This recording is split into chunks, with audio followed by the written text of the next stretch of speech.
Hi guys, so I'm continuing with Vlogtober. I did kind of skip a day accidentally, but I have just uploaded yesterday's video, which was the 5th. So it is the 6th of October, so it's the 6th day of Vlogtober, and today I'm going to talk about this place called Pathways. It was an old building. It was a home for mentally unstable children or children with behavioural issues. We spent a whole entire summer hanging out there, and it was really old. It was a mansion. It had been burnt badly, so it was abandoned, and the cat took over the place.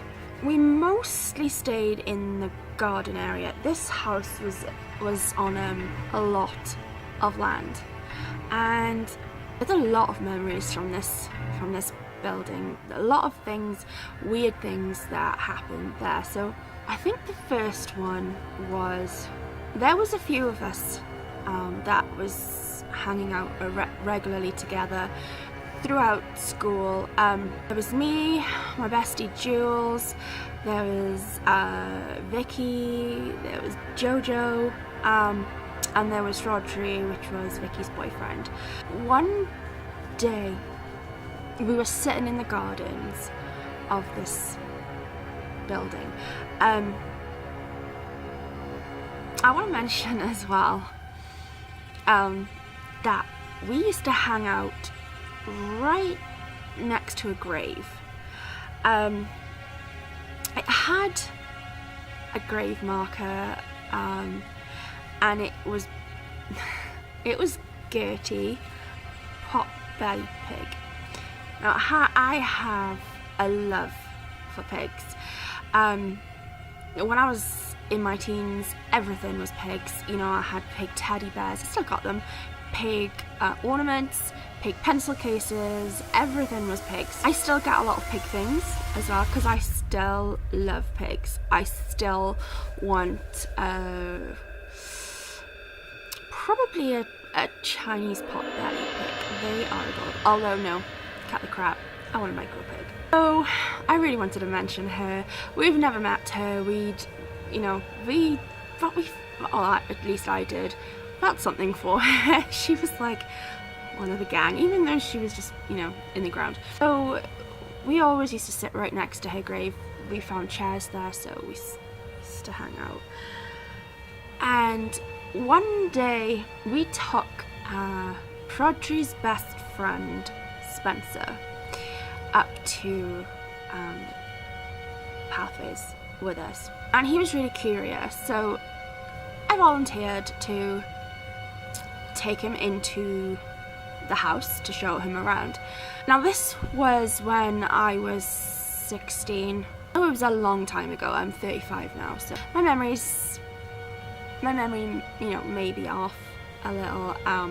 I took him into the house, and we had a name for pretty much all of the rooms. Half of the front of the house was completely kind of caved in, and you didn't need to walk in through the front door, basically.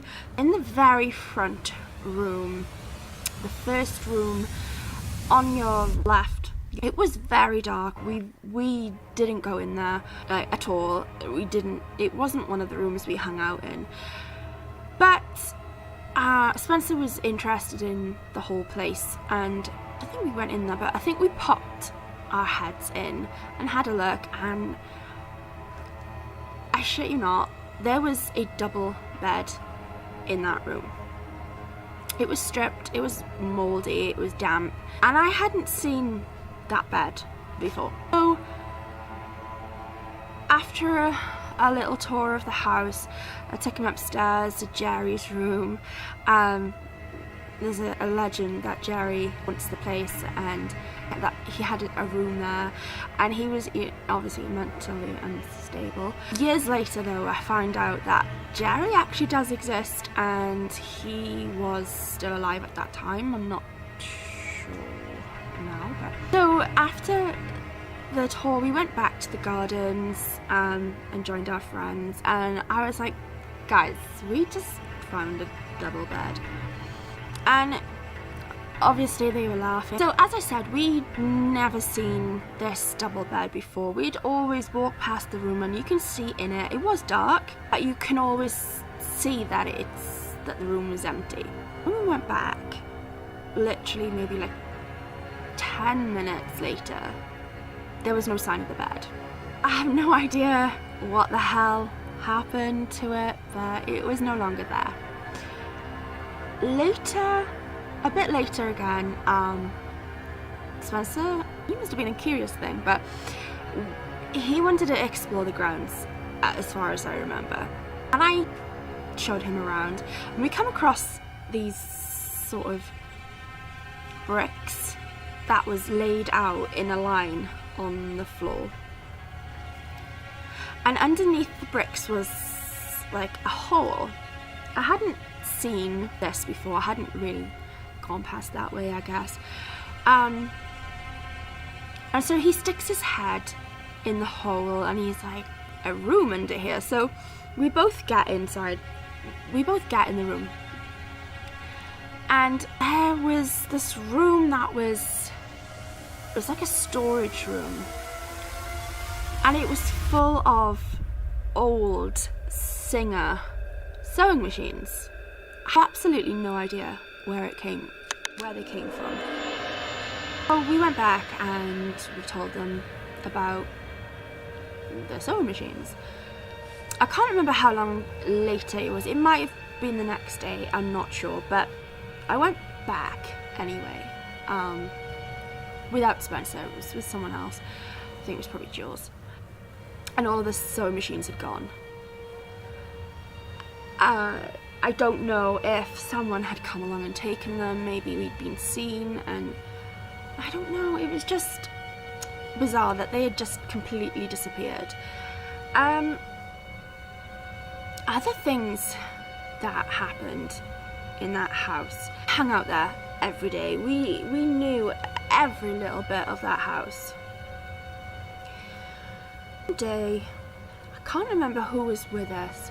I think it was Jojo, Rodri, Jules, Vicky, and I think for some bizarre reason, I think that Jojo's brother, younger brother Philip, was with us, and maybe a friend of his, I'm not sure.